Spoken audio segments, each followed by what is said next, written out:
মমতা ব্যানার্জি আমাদের মুখ্যমন্ত্রী, আমাদের রাজ্যের মুখ্যমন্ত্রীকে নিয়ে যে বাজে মন্তব্য বাংলাদেশের এই বক্তা করেছে, আমি পশ্চিম বাংলা থেকে, ভারতবর্ষ থেকে বাংলাদেশের এই বক্তাকে ধিক্কার নিন্দা জানাচ্ছি।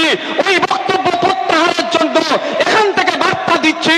সাথে সাথে আমার ভারত সরকারকে বলছি, আপনি বাংলাদেশের ইন্টেরিয়াম গভর্নমেন্টের মাধ্যমে ওই বক্তার কাছ থেকে জবাবদিহি করুন।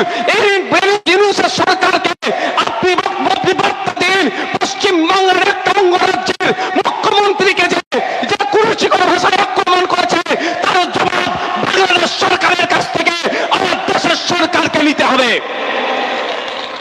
ছাড়ার কোনো জায়গা নাই। মমতা ব্যানার্জি ভুল করবে, সমালোচনা করি আর করব। এবারে আমরা কি বলি, সমস্ত চোরেদেরকে প্রশ্রয় মমতা ব্যানার্জি দিচ্ছে, কিন্তু ব্যক্তিগত পরিসরে গিয়ে তাকে আক্রমণ করবে আমরা মেনে নিতে পারি না। আমার দেশের সরকারের কাছে আমি অনুরোধ করব যে ইমিডিয়েট ইউনূস সরকারের কাছে আপনি এর জবাব তলব করেন। রাজনৈতিক মতপার্থক্য ছিল, আছে, থাকবে, আদর্শগত মতপার্থক্য ছিল, আছে, থাকবে, কিন্তু আমার রাজ্যের মুখ্যমন্ত্রীকে কটু ভাষায় আক্রমণ করবে, এটা আমরা মেনে নিতে পারবো না। কারণ সাংবিধানিক পদে তিনি বসে আছেন, তার হাতে সার্টিফিকেট আছে, তাকে আপনাকে আমাকে সম্মান দিতে হবে। আপনি আমি যদি সংবিধানকে ভালোবাসি, আপনি আমি যদি সংবিধানকে মেনে চলি, সংবিধানকে সম্মান দিতেই হবে।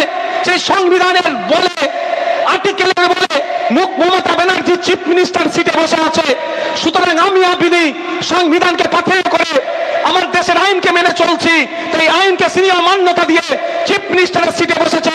সেই চিফ মিনিস্টারকে যদি অকথ্য ভাষায় আক্রমণ করা মানে সংবিধানের ওই পত্রকে আক্রমণ করলো, ও চেয়ারটাকে আক্রমণ করলো, আমার সংবিধানকে আক্রমণ করলে আমরা চুপ থাকতে পারবো না।